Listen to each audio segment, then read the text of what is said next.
చెందిన ఈ కార్తీక వన సమారాధన కార్యక్రమానికి రావటం నాకు చాలా సంతోషంగా ఉంది.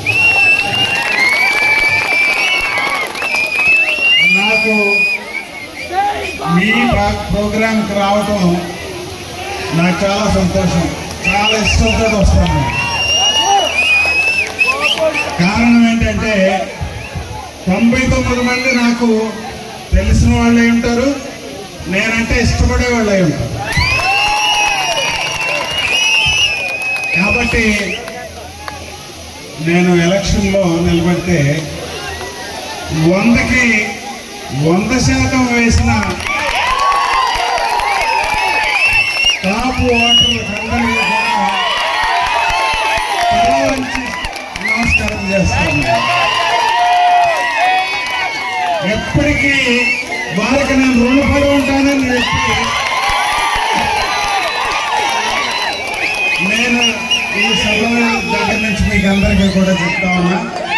మీకైతే నేను హామీ ఇస్తాను, ఎప్పుడు కూడా మీ పక్షాల నుండి మీ విషయాల్లో నేను ఫైట్ చేస్తానని చెప్పి యూత్, ముఖ్యంగా ఈ కాపు సామాజిక వర్గానికి చెందిన యువకులు నాకు ఎలక్షన్లో ఎలా పనిచేశారంటే కాబట్టి అలాంటి కార్యక్రమం ఎక్కడైనా జరుగుతుందంటే చాలు నేను ముందొచ్చి దాంట్లో పార్టిసిపేట్ చేయకుండా ఉండలేదు. మీకు తెలుసు, గౌరవ పార్టీ అధ్యక్షులు పవన్ కళ్యాణ్ గారు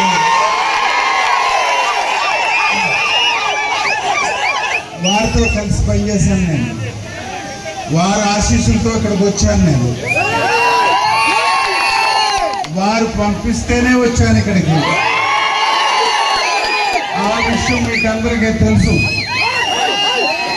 ఎందుకంటే నేను అసలు రాజకీయపరమైన ఆలోచన లేని వాడిని. నేను కేవలం ఒక అధికారిగా రిటైర్ అయిన తర్వాత పార్టీతో పనిచేద్దామని వచ్చినవాడిని. పార్టీకి శ్రమ చేసి పార్టీని నిర్మిద్దామని వచ్చినవాడిని.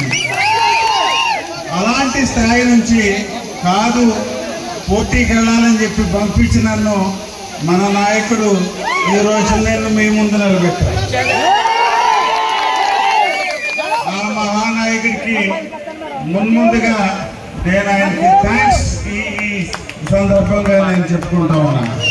పవన్ కళ్యాణ్ గారికి నేను ఈ సందర్భంగా కృతజ్ఞతలు తెలుపుకుంటూ, ముఖ్యంగా ఈరోజు మీతో మాట్లాడటం చాలా సంతోషం.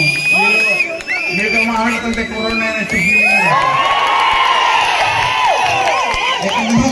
మా వాళ్ళని అడిగితే చెప్తారు మీతో ఎక్కువ టైం ఉండాలని అనుకుంటాను నేను. ఎందుకంటే మీతో సంతోషం పంచుకోవాలని నా ఆశ.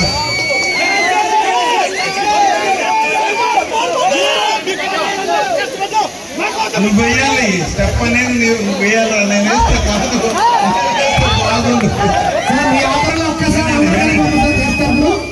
ఈ కార్యక్రమంలో నన్ను మీరు పిలిచి మిమ్మల్ని మీతో ఈ టైం నేను మీతో సంభాషించడానికి, మాట్లాడటానికి అవకాశం ఇచ్చిన ప్రతి ఒక్కరికి కూడా నేను అభినందనలు, కృతజ్ఞతలు తెలియజేసుకుంటూ, తప్పనిసరిగా ఈ నియోజకవర్గంలో ఈ నియోజకవర్గంలో చాలా సమస్యలు ఉన్నాయి. తీర్చాల్సిన బాధ్యత మన పార్టీ మీద ఉంది, మన పార్టీల మీద ఉంది, మన కూటమి మీద అలాంటి బాధ్యత ఈరోజు ప్రజలు పెట్టారు. కాబట్టి ఆ దిశలో ఇక్కడున్న సమస్యలు పరిష్కరిస్తానికి మీ అందరి సహకారంతో నేను ప్రయత్నం చేస్తూ ఉన్నాను. కాబట్టి మీరందరూ కూడా నాకు సహకరించాలని, ఎలాంటి పరిస్థితుల్లోనైనా మీకున్న ఎలాంటి ఇబ్బందినైనా నన్ను మీరు సంప్రదించవచ్చు. నేను మీకు అవైలబుల్గా ఉంటాను. మీ ఎలాంటి ఇబ్బందులైనా నేను తీర్చుకోవాలని చెప్పి తెలియజేసుకుంటూ